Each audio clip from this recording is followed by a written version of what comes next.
भी लाखों की संख्या में श्रद्धालु जन आकर के संगम पे स्नान कर रहे हैं। पवित्र नदी, सरोवर, तालाब आदि स्थानों पे भी भारी संख्या में जाकर के स्नान करते हैं। प्रयागराज हो, काशी हो, गढ़मुक्तेश्वर हो या अन्य पवित्र स्थलों पे, अयोध्या धाम हो, गोरखपुर में श्री गोरखनाथ मंदिर से मकर संक्रांति का भी एक महत्वपूर्ण जुड़ाव रहा है। आपने कल भी देखा होगा और आज भी लाखों की संख्या में श्रद्धालु जन आकर के भीषण शीतलहरी के बावजूद महायोगी भगवान गोरक्षनाथ जी को अपनी आस्था की पवित्र खिचड़ी चढ़ा रहे हैं। आज प्रातः काल से ही लाखों की संख्या में सड़कों पे लंबी लंबी कतारें लग करके अपनी आस्था की पवित्र खिचड़ी को चढ़ाने के लिए श्रद्धालु जन पंक्ति में खड़े होकर के इस पूरी व्यवस्था के साथ अपनी आस्था को व्यक्त कर रहे हैं। जहां पर सभी स्थानों में प्रदेश के अंदर इस आस्था को सम्मान देने के लिए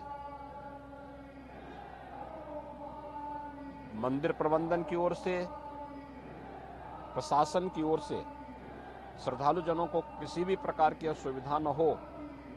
हर स्थान पर पर्याप्त व्यवस्था दी गई है और बड़ी श्रद्धा के साथ आने वाला श्रद्धालु अनुशासित तरीके से न केवल दर्शन कर रहा है बल्कि अपनी आस्था की पवित्र खिचड़ी के माध्यम से या संगम तट पर या नदी और सरोवरों पर स्नान करके अपनी आस्था को पुष्ट कर रहा है और भारत की सनातन परंपरा के प्रति अपने दृढ़ विश्वास को आगे बढ़ा रहा है। पर्व और त्योहारों की जो हमारी लंबी परंपरा है, उस परंपरा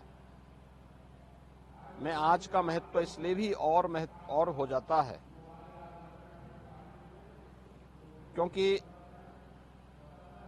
भगवान सूर्य जिन 12 राशियों में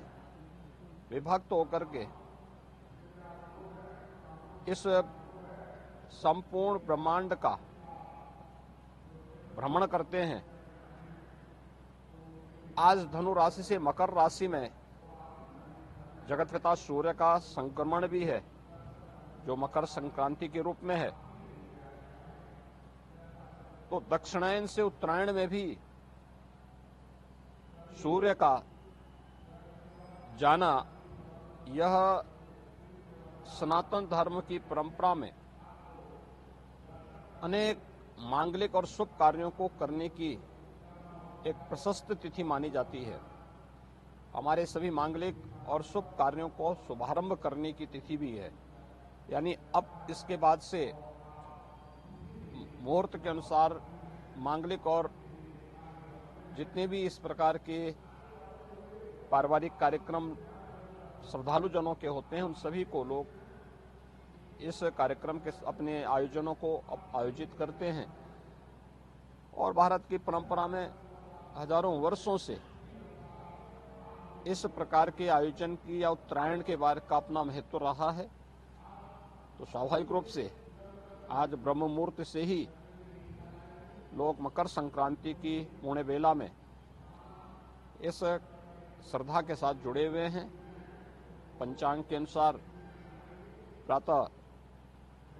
9:15 बजे के आसपास धनु राशि मकर राशि में जगतपिता सूर्य का संक्रमण होगा। उससे पूर्व 8 घंटे पूर्व और 8 घंटे बाद का समय एक शुभ प्रशस्त तिथि के रूप में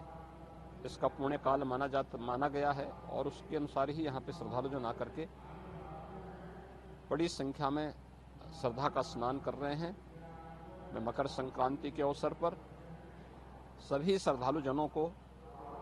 पूरे प्रदेश वासियों को जो अपने अपने अनुसार अपनी रीति, अपनी परंपरा के अनुसार इस पर्व और त्योहार को मना रहे हैं, उन सभी श्रद्धालुजनों को मैं एक बार फिर से हृदय से अपनी मंगलमय शुभकामनाएं देता हूं।